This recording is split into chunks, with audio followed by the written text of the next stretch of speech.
One recipe two different tastes ఇదేలా అనుకుంటున్నారా? అయితే మన వీడియోని ఎక్కడ స్కిప్ చేయకుండా చూసేయండి.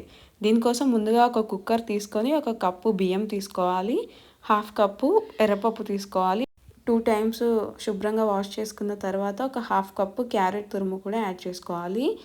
ఆ తర్వాత 4 కప్స్ వాటర్ తీసుకోవాలండి. ఇక్కడ టోటల్గా ఏంటంటే ఒక కప్పు బియ్యం, హాఫ్ కప్పు పప్పు, హాఫ్ కప్పు క్యారెట్ తురుము, వీటన్నిటికీ 4 కప్ ఆఫ్ వాటర్. ఇవన్నీ యాడ్ చేసిన తర్వాత టేస్ట్ తగ్గట్టు సాల్ట్ యాడ్ చేసి కుక్కర్ మూత క్లోజ్ చేసేసుకొని స్టవ్ పైన పెట్టుకోవాలి. 3 to 4 విజిల్స్ వచ్చే వరకు మనం వెయిట్ చేయాలి. ప్రెషర్ అంతా పోయిన తర్వాత మూత తీసి గరిటెతోటి మనం ఇలా స్మాష్ చేసుకున్నట్లు కొద్దిగా మెత్తగా అయ్యేలాగా స్మాష్ చేసుకోవాలన్నమాట. ఆల్రెడీ సాఫ్ట్గా బాయిల్ అయిపోతుంది 3 to 4 విజిల్స్ కాబట్టి మనం గరిటెతోటి కొద్దిగా అలా అలా అంటేనే మొత్తం మెత్తగా అయిపోతుంది. ఆ తర్వాత ఒక బౌల్లోకి తీసుకోవాలి. ఇక్కడ నేను కొద్దిగా హాఫ్ క్వాంటిటీ తీసుకుంటున్నాను బౌల్లోకి.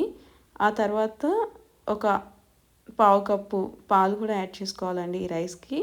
యాడ్ చేసుకున్న తర్వాత ఒక half spoon jaggery powder use చేస్తున్నాను నేను ఇక్కడ స్వీట్నెస్ కోసం. అంతే, బాగా మిక్స్ అయ్యేలాగా కలుపుకోవాలి. డెఫినెట్గా ట్రై చేయండి. పిల్లలకి రైస్ అలవాటు చేసే ముందు కొద్దిగా ఇలాంటి రెసిపీస్ పెడితే వాళ్ళకి రైస్ పైన ఇంట్రెస్ట్ వస్తుంది. నెక్స్ట్ వచ్చేసి ఇంకో బౌల్ తీసుకొని ఈ స్మూత్ చేసిన రైస్ని తీసుకోవాలి.